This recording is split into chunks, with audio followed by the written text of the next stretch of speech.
Joining us on the WBGO Journal is the acclaimed violinist, visionary artist, activist, and educator, Midori, who will be performing at NJPAC on Sunday at 3 p.m. on November 5th. Great to have you on the show. Thank you so much. It's an honor to have you here. You explore and build connections between music and the human experience. And after listening to a number of interviews that you've done in the past, for you, it's all about connections. It's all about getting people together. It's not just about the music. For you, it's so much more, isn't it? I think that music has this incredible capacity, this power to bring people together. And when people are connected, when people are brought together, when people start to talk to each other, I think all different things, good things happen. Um, and it's actually, I think, a very important step in starting to understand each other better, having the possibility to look for ways to collaborate, also to be able to respect each other.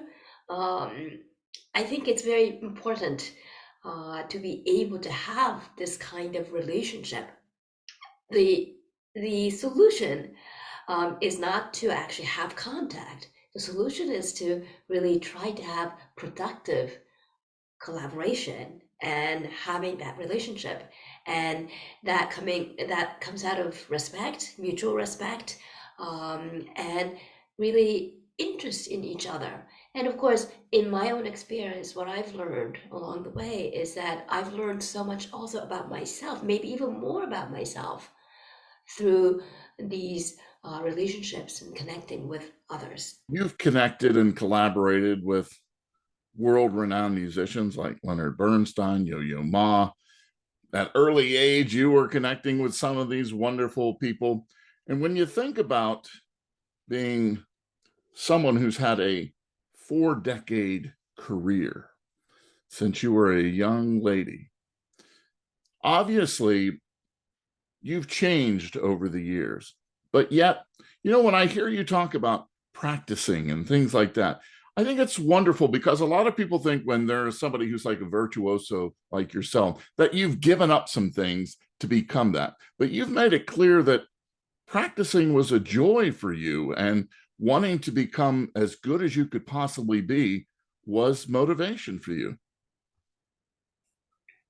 I think that what I recognize about practice is that when you practice right, there is a very clear trajectory that you're going to improve. And that in itself is very motivating. I find the music, of course, very inspiring. And this work, just knowing that with the right kind of practice, done well, one, of course, has to learn to practice well. I think knowing that end goal, it may take time. It's not something that's going to happen. That's something I can accomplish in 5 minutes. It's not instant, but this building of steps and eventually getting to a different place. I think it's just, I've just always been very, very intrigued by this change. So you celebrated your 40th anniversary last season with Warner Classic's release of the complete Beethoven sonatas for piano and violin. What is it about the work of Beethoven? Everybody knows that, the genius of it. But for you, what does the work of and performing Beethoven's music mean, especially to Midori? I think Beethoven as a composer has become a very good friend. While I might be in awe of some of the composers, I might be intimidated by other composers, whatever it is, just as a human being. A Beethoven is somebody that I like to just be able to have a friendly conversation, maybe perhaps over a nice meal. Um, there's something so human about Beethoven. And of course, what he has endured, he must have had so many frustrations, so many difficulties, so many disappointments, things that angered him. He was a man that had very strong beliefs, and he wanted to stand up for his rights, for what he felt were necessary, what he felt were important in his life, in his world. And yet his music is so peaceful at times, so beautiful. And sometimes I listen to this melody that he wrote, um, and it's just so incredibly hopeful and beautiful that it gives one hope. It gives me hope that yes, there could be many things, and there are many things that go on, but there is this ability, if you look for it, to believe in the beautiful things. And if you believe in that, you can work, you can continue to work towards that. What are you looking forward to when you play at NJPAC and really connecting that word again, connecting with the audience? Of course, I believe that's the day of the marathon, the performance. Sometimes I have to think about very practical things as well. I'm very much looking forward. Of course, after the lockdown, after the pandemic, things are now coming back. Things have come back. We are performing. We are presenting in full force, so to say. And so I haven't been to NJPAC since before the pandemic, and so I'm very, very excited to be returning. Everyone has talked to you about what it was like when you were this young girl performing and your debut at age 11 with the New York Philharmonic. How often do you think about that now? Because you've done so much since and you've been all over the world, and I'm sure the visits to Japan have been extremely special to you. But how often do you think about the New York Philharmonic performance? I think about it. First of all, if I pass by Lincoln Center, I think about it, I suppose. And that's fairly often. So, it's something that's always in the back of my mind. And it's, many memories come to me, I think, as they do for many people, for most people. And not every memory actually has any particular sentiment attached to it. At a certain point, it just becomes a memory, and it's there. It's always there. It's not going to go away. But it also, in some cases, don't have that sentiment of any particular emotion. I think often about when I first played with the New York Philharmonic. I do remember the excitement that I felt back then of walking out on stage, because this excitement of walking out on stage, this something that actually happens inside me, this hasn't changed. And it's not just about being at Lincoln Center, but it's at every venue, it's at every performance. The first step out onto the stage is indeed very, very special. And that feeling that I get in my body, it's a physical reaction. That's something I actually live with as many times as I play concerts every week. And then there are other memories, like performing with the New York Philharmonic. Of course, I remember it, and it's probably one of the memories I think about more often than many others. But beyond that first step onto the stage, it doesn't have any, happiness or joy, or it's there, it's part of me. When you began violin studies with your mother, do you have any idea that it would get to this point, Midori, that you would become this world-renowned musician? Did was it in you early on? Did you know? I've always loved to perform. I wasn't imagining at all that I would pursue a career in music, which is a little bit different from simply performing on stage. I've always loved being on stage. I've always loved to perform in front of people, to share the music, to enjoy the music with others. And so that part of it was always there. Pursuing a musical career as a professional, this is something I actually didn't imagine for a long time. Of course, one learned about the responsibilities of pursuing a career as a musician, and that, of course, came much later. Responsibility. You take your responsibilities extremely seriously, especially when it comes to being an artist and a humanitarian. You served as the United Nations Messenger of Peace and was named a Kennedy Center honoree back in 2021. What did that honor mean to you? So I continue to serve as a messenger of peace for the United Nations. Um, and I was given this possibility, this opportunity, because of the work I do through my own organizations and my projects. And I try to incorporate the sustainable goals of the United Nations. I fold them in, which is not difficult to do in certain areas of these goals, into my existing work. So I'm not per se, the messengers don't have a particular uh, role to play in receiving an assignment of activity from the UN. We are expected to fold the messages of the UN and to promote the sustainable goals through the existing work that we each do. So, whether it's going to rural areas, going to developing areas, regions of the world, in Asia, or trying to actually bring access to those that actually don't have this access to music, to the performing arts.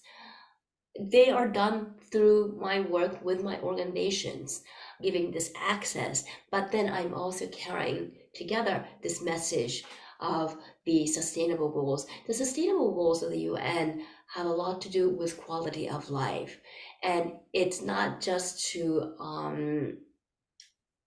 make the lives barely survivable, but to make really a quality of life, to make it enjoyable, to make everyone responsible, to be able to participate in this world, um, to be able to dream and to pursue that dream. And it comes actually with both sides. Of course, you benefit from the fruits of these goals, but then you also have to be a participant in making sure that these goals can be assured for the next generations to come. So it's not that you just enjoy, but you are responsible to make sure that this can continue and that this can actually be bettered. So as a UN messenger of peace, I'm always trying to promote, for example, it's very naturally fitting to my work, access to education, youth development, um, addressing issues of gender inequality, question of access for all people, including different ages, different backgrounds, different abilities. So, and then of course, we are all very concerned about the environment, and we try to do our best. So, in many, many different ways, I'm able to incorporate the goals and to support their goals through my work. I think one of the things, getting to the Kennedy Center honors, to be honored with that award, I think I had mentioned during my acceptance speech that I saw this as a wonderful invitation to pursue more. That now I've got this award, this honor, this designation, it opened more doors to be able to do more, to reach out more, to connect more, to be able to push more, perhaps, for a good cause, for an important cause, things that I felt are important. I think our viewers and listeners can understand what Midori is all about because as she talks about her work, also in New York, the New York City based Midori and friends to bring this music and access and education into the New York City school systems, and then also music sharing, the Japan-based, some of your organizations. You want to highlight those a little bit for us? So Midori and Friends and Music Sharing both celebrated 30th anniversary last Congratulations. year. And yeah, I can't believe it's 30 years. I must be getting old. But of course makes sense because I just celebrated in the same year, the 40th anniversary of my debut. And it has changed so much. Both these organizations, Partners in Performance is now 20 years old. They've all changed. And I'm very, very pleased to see that all these organizations were able to change, that they are not just empty institutions that actually get founded with one idea.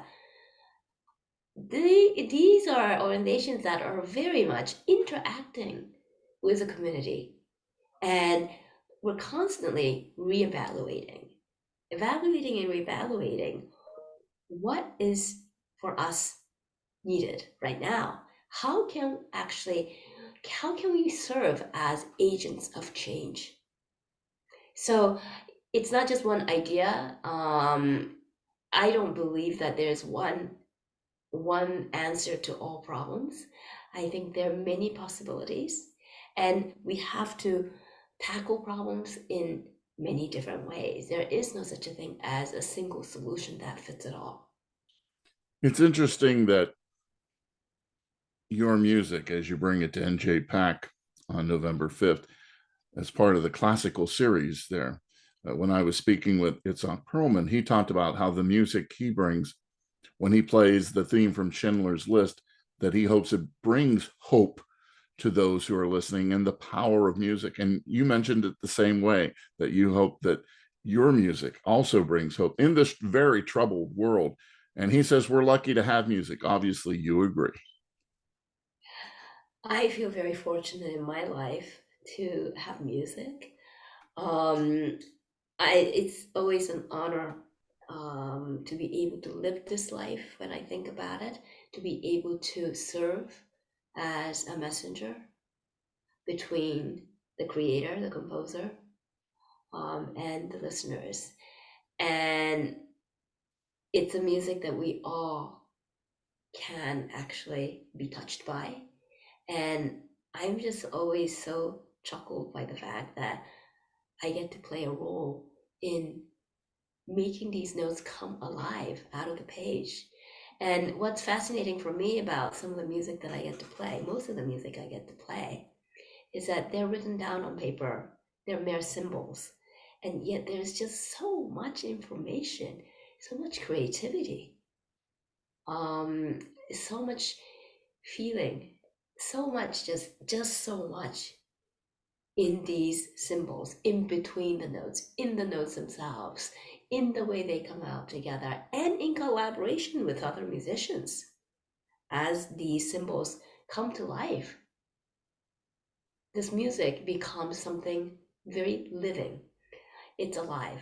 Um, and this cross temporal factor um, is cross generational as well when you think about different people coming together. Um, they're just cross everything. And I find this absolutely fascinating. What I find fascinating too about Midori is that not only when we hear, that the reverence you have for work from Beethoven and others, but you're about working with living composers too. And so that's a different kind of collaboration. Yes, and it's an exciting one too. It is different, as you say. And um, you're essentially seeing the birth of a new piece of music. And with different composers, of course, there's a different um, depth of involvement as the piece is being conceptualized and being written out. Um, but yes, to be able to make sound out of these symbols of a new concerto for the first time, to be the first one, it's very, very unique.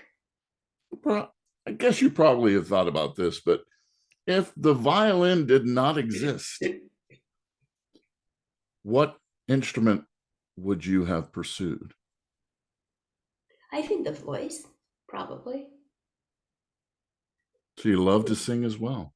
Yeah, since it's actually inside our bodies, and the whole idea of creating sounds that's connected to our emotions, to our soul.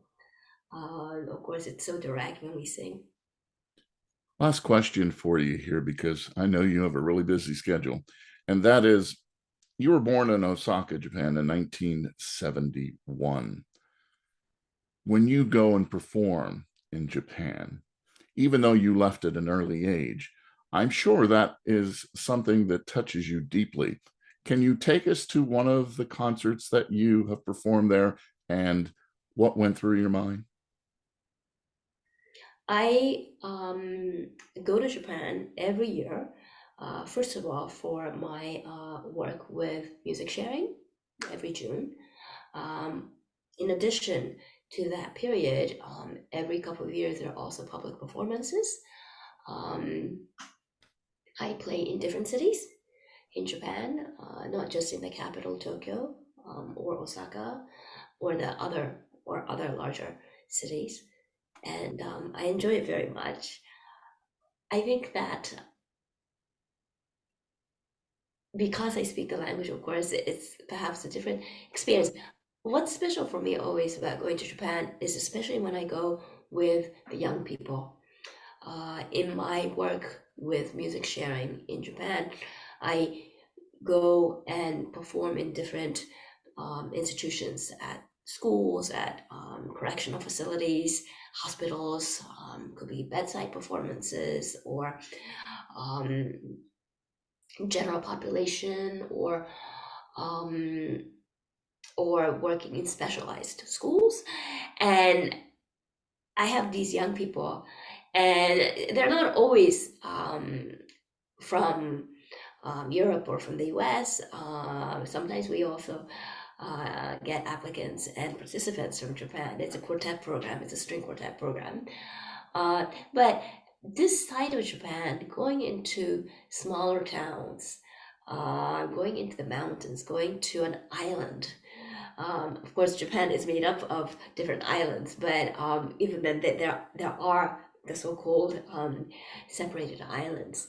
Going to schools there, going to different social institutions in these um, these places where normally it's very difficult to get to. It's definitely not on the normal concert or circuit. It's absolutely a pleasure for me to be able to introduce this side of Japan to the young people. And it doesn't really matter whether these participants in my program, making up the quartet, these young musicians are coming from Japan or coming from the US or from Europe. For all of them, it's a new experience. And so it's a very special way of getting to know a country, I think, for them, through the eyes of the social institutions. Is there a young lady that you've been working with that you go, oh my goodness, that's Midori at that age? Have you come across somebody that reminds you so much of yourself? I've never thought about it that way. I work with wonderfully talented young players, young musicians. I enjoy that work so much. It's really an honor to be invited into their lives to participate in their development. And I love it. I've been teaching now for quite a while. I was first teaching at the Manhattan School of Music, then it went on to California to the Thornton School at USC, and now I'm currently at the Curtis Institute. And I've already been at Curtis for 5 years. It's been that long since I left California, which is already for me unbelievable how time passes. Of course, part of this, quite a large chunk of this period in which I've been at Curtis, we were in lockdown. But nonetheless, I've been teaching for a number of years now, and it's so intriguing. It's so mind-bogglingly stimulating, I think, to develop again this relationship with each individual student. And of course, I have students that are studying with me currently, and then I have former students, and to be able to see them um, moving on, having successful lives and careers, um, it's very, very special. You know, that's something I wouldn't have gotten without the teaching. Her performance is described as simply magical, and we can see how deep the performance moves us as well when we hear the music of Midori, and she'll be performing at NJPAC on Sundays, and that's November 5th, Sunday, November 5th at 3 p.m. What an honor to have you on the show. It's a pleasure, continued success, and continue all your work and inspiration that you do for the young people out there as well. Thank you so much.